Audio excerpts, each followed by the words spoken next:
చంద్రన్న పాలనలో మహిళా సాధికారతకు బలమైన పునాది. ఎమ్మెల్యే గళ్ళ మాధవి.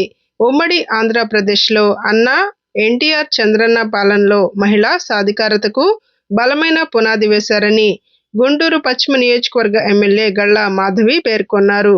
గుంటూరు పశ్చిమ నియోజకవర్గ తెలుగుదేశం పార్టీ తెలుగు మహిళా కమిటీ సభ్యులు ఎమ్మెల్యే గళ్ళ మాధవిని గురువారం సాయంత్రం 5 గంటలకు మర్యాదపూర్వకంగా కలుసుకుని తమను కమిటీ సభ్యులుగా నియమించినందుకు ప్రత్యేక ధన్యవాదాలు తెలిపారు. ఈ సందర్భంగా ఎమ్మెల్యే గళ్ళ మాధవి మాట్లాడుతూ తెలుగుదేశం పార్టీ ఆవిర్భావం నుంచే మహిళా సాధికారత, స్త్రీ సంక్షేమాన్ని ప్రధాన అజెండాగా తీసుకొని తెలుగుదేశం పార్టీ పనిచేస్తుందని తెలిపారు.